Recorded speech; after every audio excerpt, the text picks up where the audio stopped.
Hi friend, sorry technical को आपको स्वागत है।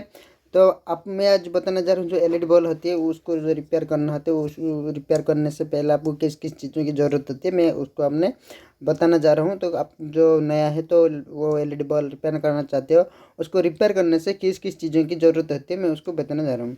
देखिए, पहले तो ये चीज़ होती है जो हमारा जो मल्टीमीटर होती है वो तो पहले की ज़रूरत होती है। तो मल्टीमीटर के बहुत सारे ऑप्शन होते हैं, जैसे कोई किसको मल्टीमीटर के बारे में कुछ भी नहीं पता है, किस रेंज में रखना है, किस रेंज में इसको मापना है। तो मेरे बहुत सारे वीडियो मल्टीमीटर के ऊपर है। तो आप मेरे चैनल से विजिट करके मल्टीमीटर के बारे में सारी की जानकारी पा चुकी है। तो पहले चीज़ होती है हमारा जो मल्टीमीटर होती है वो जाती है, और दूसरी होती है जो हमारा सीरीज बोर्ड होती है वो ज़रूरत होती है। तो देखिए, मैं उसको साइड कर देता हूँ। देखिए, पहली चीज़ जो होती है वो मल्टीमीटर होती है, दूसरी जो होती है इस तरह के सीरीज बोर्ड होती है। तो आपके पास जो भी सीरीज बोर्ड होती है आप भी उससे भी कर सकते हैं। फिर भी मैंने अभी अभी तो नया सीरीज बोर्ड एक बना रहा हूँ जो एलईडी बल्ब रिपेयर करने की वो खास होती है।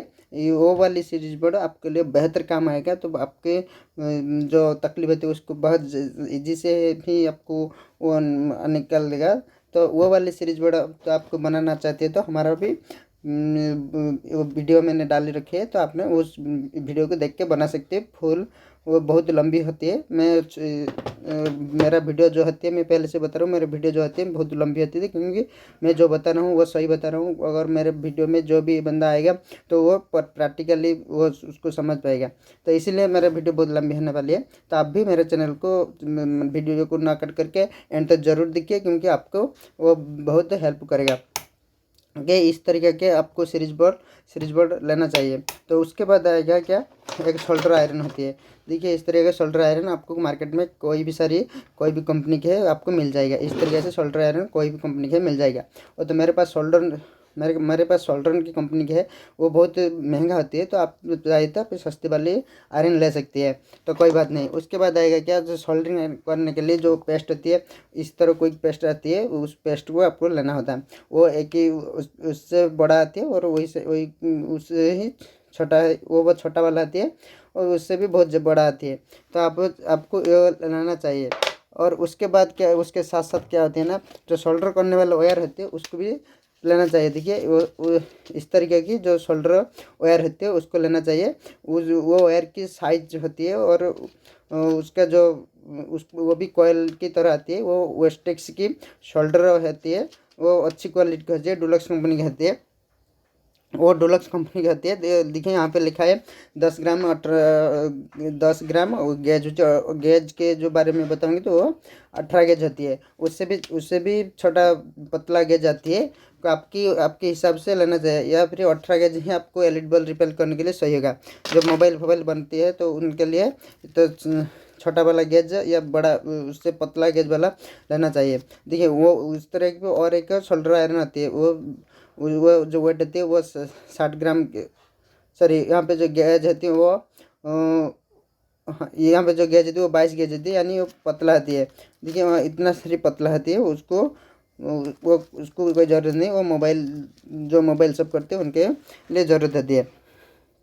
ये मैंने तो बता दिया कि किस किस चीज़ों की ज़रूरत होती है। और एक बात है, जो एलईडी बल्ब खोलने देखिए और एक बात है, जो एलईडी बल्ब खोलने के लिए हमको एक इसी तरह टेस्टर लेना चाहिए, या फिर कोई भी ओपनर ले सकती है। उसको खोलने इजीली जो लोकल ब्रांड होती है वो इजीली खुल जाती है। जो कोई महंगा ब्रांड होती है, या फिलिप्स होती है, या फिर कोई भी ब्रांडेड होती है, क्रॉम्पटन होती है, फिर सुकुम होती है, एट्सेट्रा, तो वो ब्रांडेड जो होती है वो खोलने की दिक्कत होती है। तो इसी तरह उसको अंदर फंसा के, देखिए मैंने किस तरीके से फंसा के इसको, देखिए इसी तरीके से आपने इसको रिमूव कर सकते हैं। तो उसके बाद इसे टेस्टर लेना चाहिए। उसके बाद क्या है, हमको एक ट्वीजर लेना जरूरत है, जो ट्वीजर के हमको बहुत सारी काम के आएगा। तो इसी टाइप की ट्वीजर आपको लेना होता है। तो वो वाला देखिए, वो पे एक कोटेड है, तो प्लास्टिक पीवीसी कोटेड होती है या फिर फाइबर की कोटेड होती है, वो वाला लेना चाहिए। उसके साथ साथ इस तरह जो बैंड होती है, इसी तरह बैंड वाली लेना चाहिए। तो वो वाला क्यों लेना चाहिए, तो मार्केट में बहुत सारी मॉडल की आती है। देखिए इस तरीके से आती है, बहुत सारी मॉडल मेरे पास इतना सारी है। और भी वो वाली लंबी वाली जो होती है उसका ऊपर भी जो कोटेड होती है, पीवीसी कोटेड या रबर कोटेड होती है, तो वो वाला नहीं लेना चाहिए, क्योंकि हमको जो चेकिंग करने के लिए, हम काम करने के लिए बहुत परेशानी होगा। तो वही वाली जो होती है, जो इसी तरह जो बैंड होती है वो बैंड वाला लेना चाहिए, और उसके साथ साथ उसके ऊपर रबर कोटेड जो जरूर होना चाहिए। तो ये बॉल को क्यों लेना चाहिए, जो हमने जब बॉल को चेक करेंगे, मैंने तो उसको देख कर पहचान जो कि वहाँ पे एलईडी ख़राब है कि नहीं। तो आपने क्या करोगे ना, उसको जो एलईडी उसका अंदर ख़राब है, सही है, तो इसी ट्वीजर की मदद से आप चेक कर सकते हैं, इस तरह से चेक कर सकते हैं। तो मैं अगली वीडियो में उसको किस तरह रिपेयर करना आती है, अगर वो सीरीज बोर्ड में कहाँ से लगा कर रिपेयर करना आते हैं, मैं सारी की सारी बात बताऊंगी। तो हमारे चैनल में, तो आपने नया है तो हमारे चैनल को पहले सब्सक्राइब कीजिए और बेल आइकन जरूर दबाइए, क्योंकि हमारा जो वीडियो होते हैं, नए नए वीडियो होते हैं, आपके पास जरूर पहुँचे। तो मैं अगले वीडियो में उसको जो रिपेयर करके आपको दिखाऊंगी, किस तरह रिपेयर करना है, सारी सारी फॉल्ट बताऊँगी। हमारा वीडियो आपको अच्छा लगी तो हमारे चैनल को ज़रूर सब्सक्राइब